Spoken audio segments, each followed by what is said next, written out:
Bueno, culminamos esa primera parte y vamos a explicitar un poquito más cada una de estas fuentes en donde la Iglesia ha conservado esta fe de los apóstoles, que ahora también es la nuestra, y cómo la ha ido transmitiendo a lo largo de las generaciones.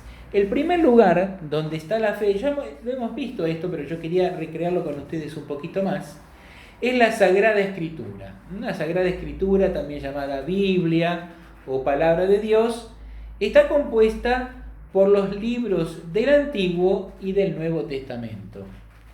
Ella es la memoria de la fe, ha sido inspirada por el Espíritu Santo y sus libros enseñan la verdad que Dios quiso consignar en ellos para, teniendo esta convicción de que viene de Dios, ubicar y ubicarnos en el centro, que es Jesús, la palabra de Dios hecha carne. Está formada, como dije recién, de dos partes. El Antiguo Testamento, que relata la preparación de un pueblo, el pueblo de Israel, que recibirá al Mesías y Salvador. Esa promesa a Israel se cumple en el nacimiento de Jesús, verdadero Dios y verdadero hombre.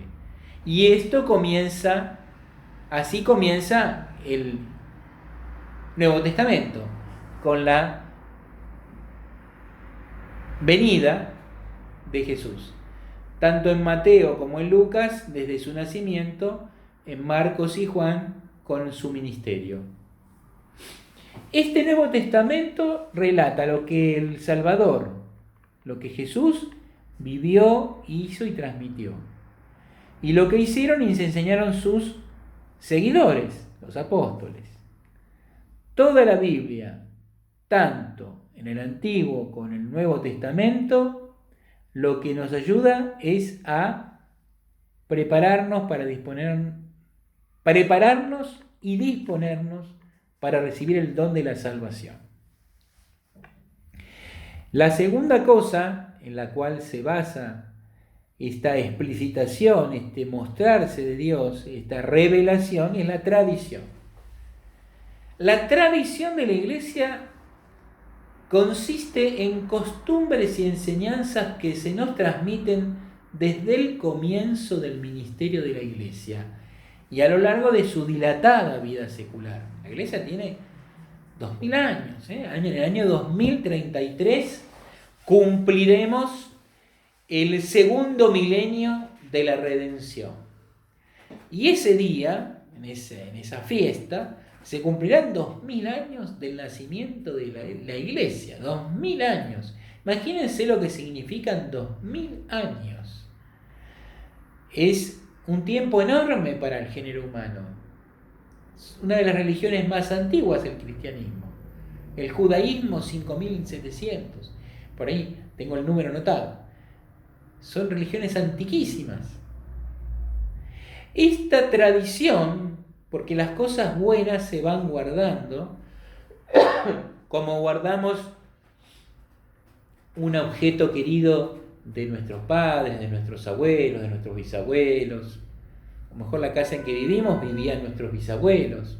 En mi barrio es muy común, aquí en Vélez Sarsfield, ciudad de Buenos Aires, es muy común que los nietos vivan en la casa de los abuelos y los bisabuelos, que tengan objetos queridos, incluso plantas o árboles que plantó el tatarabuelo.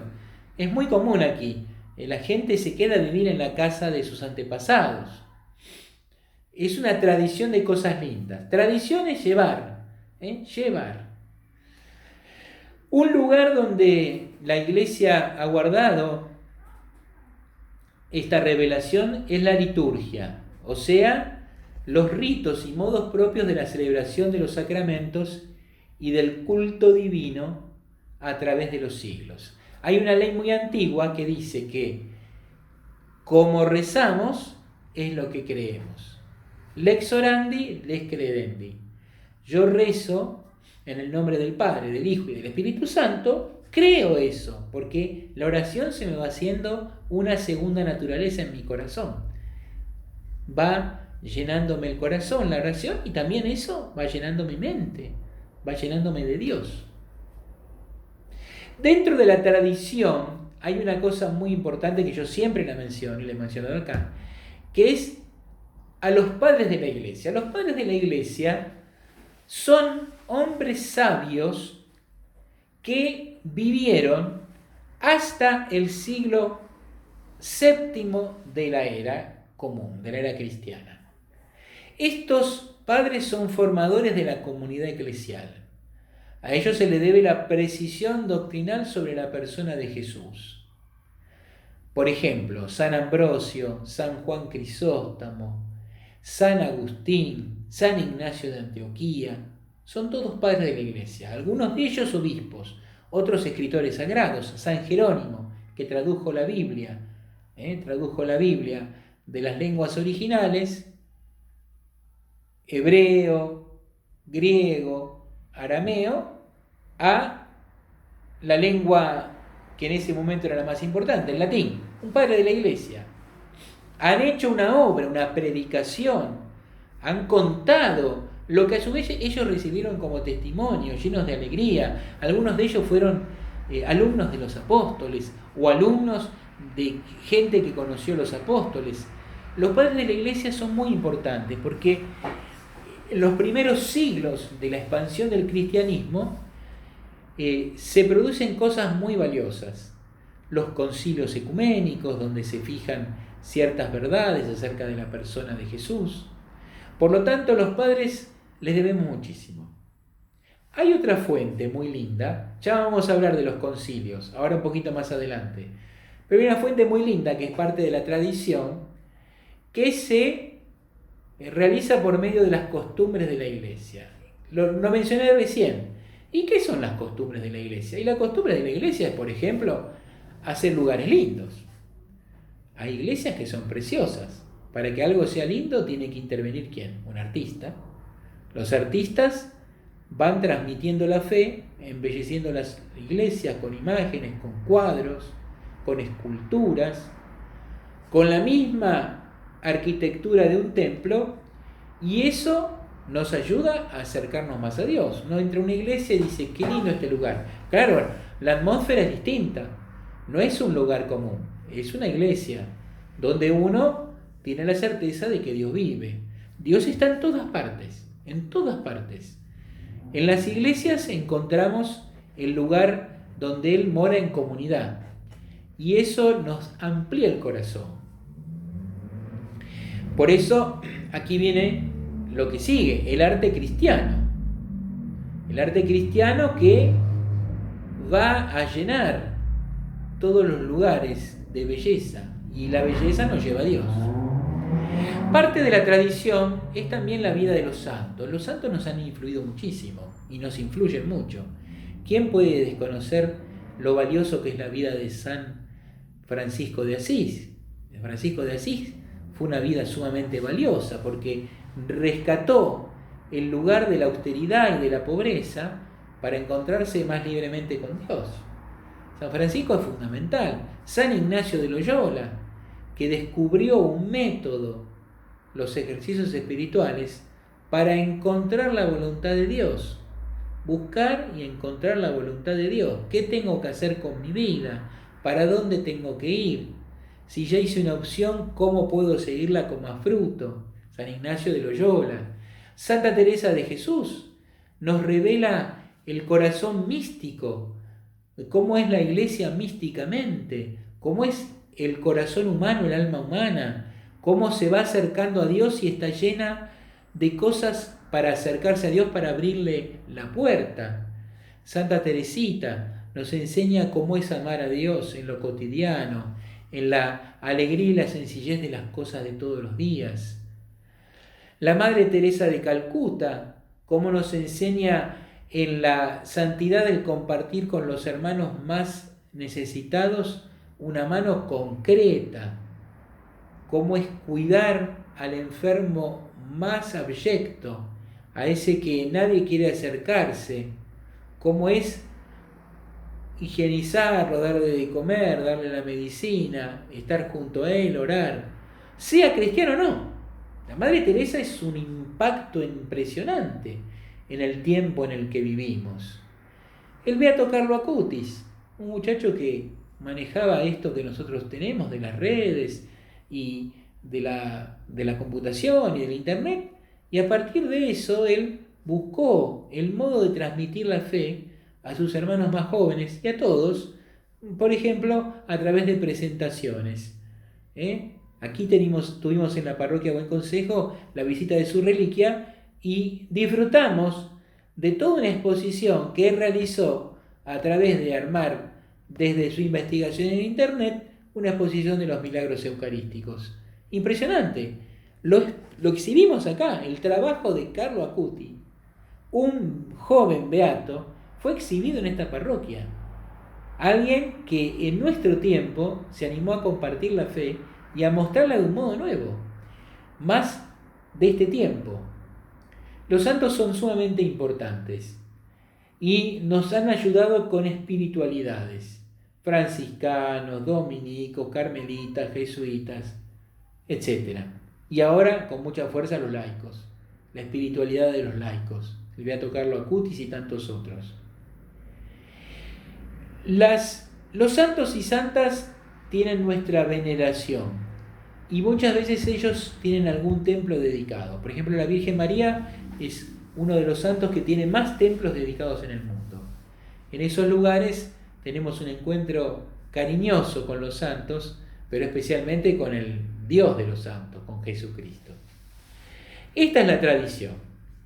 Vamos al tercer modo de la transmisión de la revelación de quién es Jesús, con el magisterio de la Iglesia. Yo lo he nombrado recién, mencioné los concilios, he mencionado la vida de los papas, de la enseñanza de los papas. Bueno, aquí está la tradición. La tradición la acabamos de ver, el magisterio.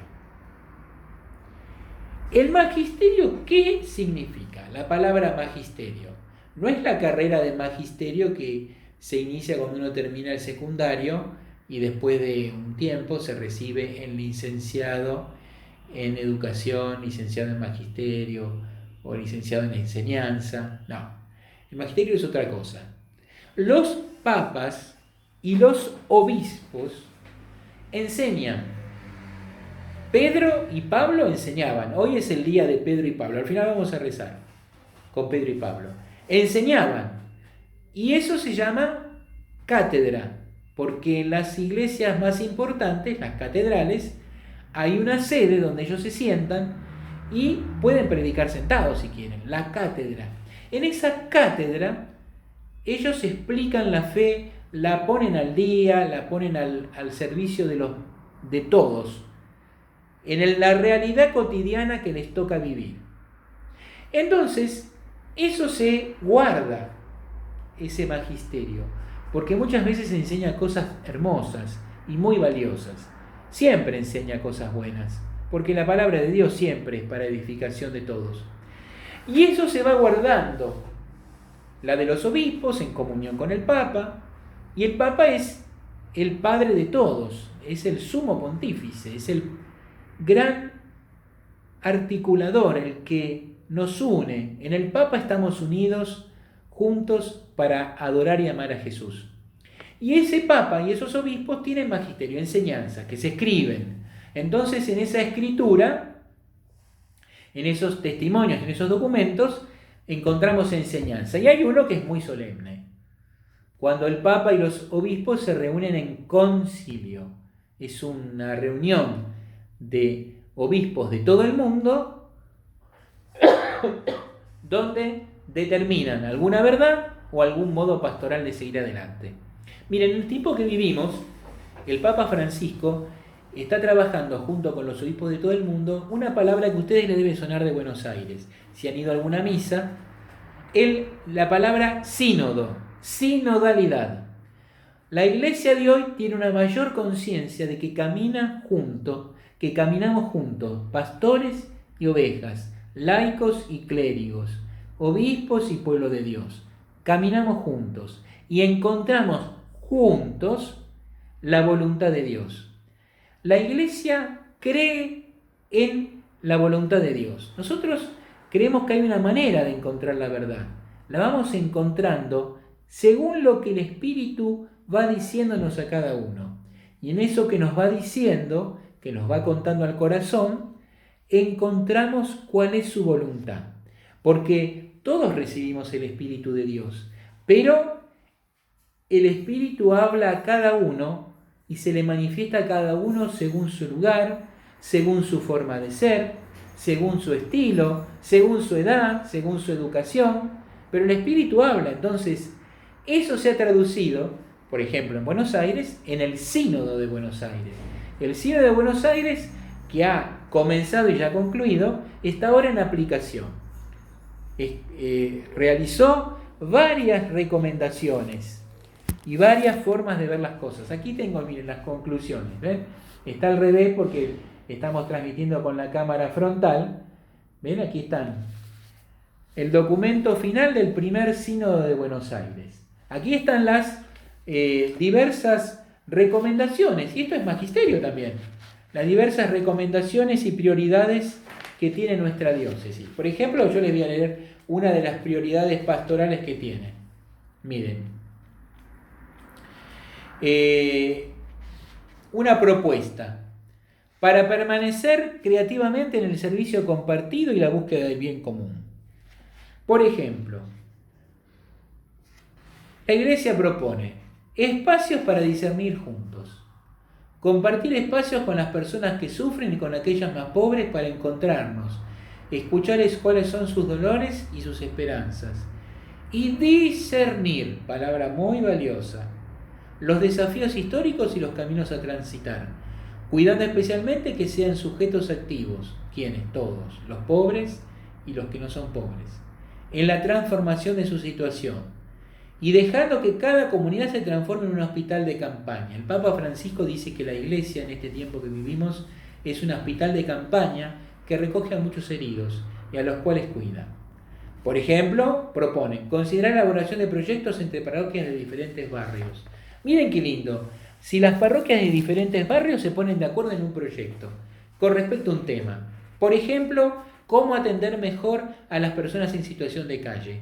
Y todos los laicos y los pastores se ponen de acuerdo a atenderlos de este modo, en este horario, con esta dieta, pero sin olvidarse de la escucha, del acompañamiento, del estar juntos. Eso también es magisterio. Magisterio que se aplica concretamente en la realidad. Bueno, este ha sido un encuentro muy largo, muy dilatado. Yo quería darles un texto final, como cierre, para profundizar lo que estamos viendo. Este encuentro, que es bastante largo, como siempre, obviamente que podemos volverlo a escuchar y realizar preguntas. Por eso yo lo que les pido siempre es que si quieren pueden a través del chat de Buen Consejo TV mandarnos preguntas. Y también lo pueden hacer a través de buenconsejotv@gmail.com. buenconsejotv@gmail.com. Esas preguntas serán respondidas. Y también inquietudes, temas que quieren tratar, temas que podemos charlar, temas para esclarecer, teniendo presente que esto es un catecumenado, es una iniciación, pero siempre viene bien lo que ustedes aporten y lo que ustedes nos quieran decir. Les vuelvo a insistir nuevamente, quieren tomar la primera comunión, el bautismo, la confirmación, bueno, mándenos sus datos, participen en estas charlas, esta es la cuarta, están todas grabadas en Buen Consejo TV. Participen en ellas y con sus datos nosotros los incorporamos y podremos hacer, participando en las charlas y con el retiro espiritual obligatorio del 7 de octubre, prepararnos para la celebración de los sacramentos. No se olviden del mail, buenconsejotv, con B corta, tv, @gmail.com. Bueno, voy al texto final, así les hablo un ratito de Pedro y Pablo. Para profundizar. Miren, una pregunta muy linda, difícil. Las preguntas difíciles son muy interesantes. ¿Qué pasa hoy que a la gente le cuesta creer en Dios. Nos cuesta creer en Dios. ¿Qué pasa?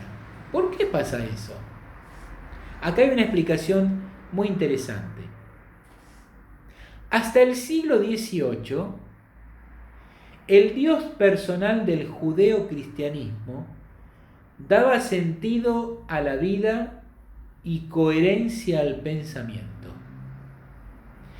Desde entonces, se ha producido la crítica de dicha cosmovisión. A esto se añade una crisis de los signos tradicionales de expresión del conocimiento del absoluto y las vivencias religiosas. Por ejemplo, la gente ya no va tanto a misa, ni reza en familia, ni tampoco se confiesa tanto, ni pide a Dios que bendiga sus proyectos, ni hay tantos funerales en la iglesia, etc. El tiempo que vivimos, la tecnología está en medio nuestro, pero ella nos da una razón de los fundamentos últimos. A lo sumo es una buena técnica, porque las preguntas están allí.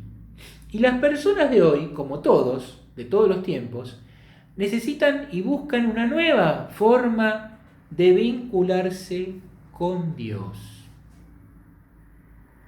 Hasta hoy, el orden de la tradición filosófica y cultural de Occidente, que es donde nosotros vivimos, asumía tres elementos muy importantes: Dios eterno y necesario, el mundo en el que vivimos, espacio y periodo de tránsito, el hombre, realidad intermedia entre el cielo y la tierra, debía efectuar su paso de la tierra al cielo.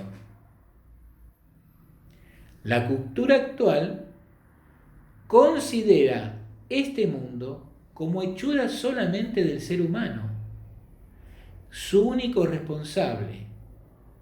Y las contradicciones del mundo actual son las del hombre mismo. En el mundo Dios no está, para muchos. Por eso la cuestión de Dios, su persona, su salvación, que está un poquito como marginado en la modernidad, sigue planteándose, pero ya no desde el cosmos. Ya la gente no se pregunta, ¿quiero ir al cielo? O por lo menos no todos se lo preguntan, o muchos no se lo preguntan, sino que el modo de encontrarme con Dios es buscándolo en la cercanía con los semejantes. Miren qué interesante esto. En la medida en que yo tengo un vínculo pleno con mis hermanos, puedo percibir algo más de la presencia de Dios. Esto es una cosa nuevísima, porque aunque siempre Jesús nos enseñó en el Evangelio de Juan y en la primera carta de Juan que hay que amar al prójimo y así creerán en nosotros, y el que ama al prójimo ama a Dios, hoy esto se hace muy patente. Por eso los cristianos estamos invitados en este tiempo a tener un corazón más cordial, que ame a Dios y que ame al prójimo. Y en ese amor cordial, en esa familia que queremos hacer de cada parroquia, de cada capilla, de cada colegio, mostrar a todos este amor de Dios que nos llena de plenitud, nos llena de paz y que se muestra precisamente en el amor entre nosotros. Miren qué desafío hermoso. Bueno, este desafío es parte del catecumenado que nosotros tenemos. A partir de una plataforma digital, hablamos acerca de Jesucristo, de su verdad, de su iglesia, y a través de ella nos vamos conociendo, pero menos mal que nos juntamos en el día del retiro, ahí los esperamos a todos. Y en ese lugar vamos a conocernos personalmente, pero este canal es inédito, entonces en este canal nos vamos conociendo, en esta manera de conocernos, hasta que deseemos vernos, y ahí testimoniar, en el piel a piel, en el mano a mano, en el cara a cara, este amor por Dios. Bueno, una cosita chiquita y ya terminamos. Hoy es el día de San Pedro y San Pablo. Hoy especialmente rezamos por el Papa. Y también vamos a rezar por nuestro nuevo obispo, Monseñor Jorge Ignacio García Cuerva, que ha recibido el palio arzobispal. Es un pequeño, digamos, distintivo de lana que se le da a los arzobispos de las diócesis más grandes, como Buenos Aires en este caso. Vamos a pedir por el Santo Padre Francisco, al que queremos de todo corazón, y también por Monseñor García Cuerva, nuestro futuro obispo, que ya está por llegar, faltan 15 días, el 15 de julio asume a las 14 horas en la Catedral de Buenos Aires. A ellos y por ellos decimos a María: Dios te salve María, llena eres de gracia, el Señor es contigo, bendita tú eres entre todas las mujeres, y bendito es el fruto de tu vientre Jesús. Santa María, Madre de Dios, ruega por nosotros pecadores, ahora y en la hora de nuestra muerte. Amén. Nuestra Señora del Buen Consejo, ruega por nosotros, y ruega por el Papa Francisco y por nuestro obispo electo, Jorge Ignacio. Muchas gracias a todos, que Dios los bendiga, que tengan una hermosa semana, y Dios mediante nos vemos el próximo jueves a las 20 horas, ahora ya sí en directo. Que Dios los acompañe. Muchas gracias por su cordialidad y no dejen de escribirnos tanto para ser parte del catecumenado como para sugerencias, propuestas y cosas que quieran que sepamos a buenconsejotv@gmail.com. buenconsejotv@gmail.com. Que Dios los bendiga y que la Virgen Santa los cuide. Hasta la próxima.